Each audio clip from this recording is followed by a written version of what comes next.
Waldaani walgargaarsaa fi misooma maccaa fi tuulamaa qabsoo fi sochiin siyaasa Oromoo bifa qindaa'een galma akka ga'u gochuu keessatti gahee olaanaa bahatee jedhame.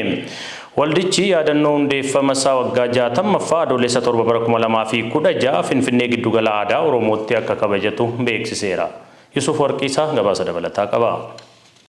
Waldaan walgargaarsaa fi misooma maccaaf tuulamaa hayyootaa fi namoota quuqama sabaa qaban kanneen akka Hayilamaariyaam Gammadaa, Koloneel Alamuu Qixxeessaa, Saayiluu Birrii, Saayiluu Kaaftee, Roobalee Turee, Maammoo Mazammir, Baaroo Tumsaa, Birgaadeer Jeneraal Taaddasaa Birruu fi kanneen biroon waggaa 60 dura kan hundaa'e. Waldaan maccaaf tuulamaa hayyoota qaroo ciccimoodhaan Oromoon erga sirni gadaa harkaa bacancaree kufeetii dhiibbaadhaan itti hammaateetii tamsa'ee bakka bakkatti addaan ba'ee yookaan xaqilaa gizaatiidha waamamaa yookaan gosa gosaa waamamaa ani Oromoodha alfaana jechuuyyuu yeroo inni dagatetti waldaan maccaaf tuulamaa dhaabatee bitaa mirga lagaan utuu hin qoodiin amantaan utuu hin qoodiin koornaan utuu hin qoodiin Oromummaadhaan bakka itti walitti dhuftu jira. Walfaana haa hojjennu jedhee bara irratti fayyadamu akka bara faranjiitti bara 1963 waldaa walgargaarsaa maccaaf tuulamaa jedhanii moggaasan. Kaayyoon isaa inni guddaan hojiilee misoomaa fi deeggarsa namoomaa Oromummaan akka dagaagu hojjechuu ture. Itti dhaga'ame barumsas qabu uumamaanis yeroonni kun qaroodha.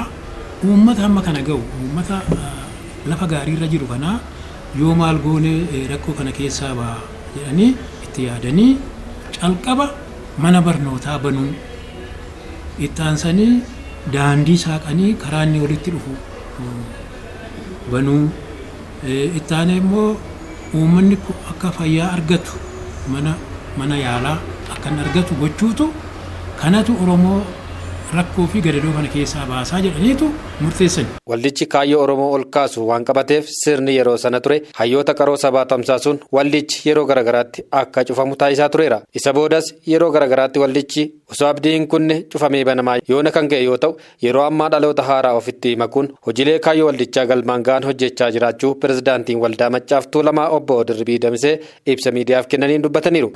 Yeroo xinnoodha kan inni hojjete naannoo waggaa 3 wayiiti.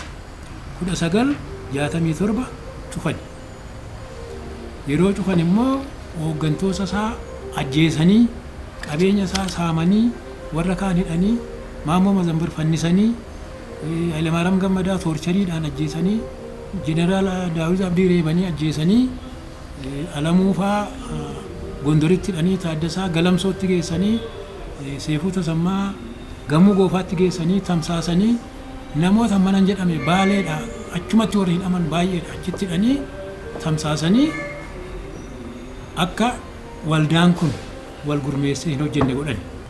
Inni bara 2011 akka faranjiitti cufame waggaa meeqa turee dhiyoo kana bara 2019 banamee amma isatu hojiirra jira. Yeroo ammaa waldichi hundeeffama isaa waggaa 60ffaa sababeeffachuudhaan adoolessa 7 bara 2016 Finfinnee giddugala aadaa Oromootti kabajachuuf qophii kan xumure yoo ta'u guyyicha hawaasni irratti argame akka hirmaatus waamicha dhiyeessaniiru. Gaafa adoolessa 7 giddugala aadaa Oromootti akka dhufanii yaadni jiru gabaabumatti kanan jechuu barbaada.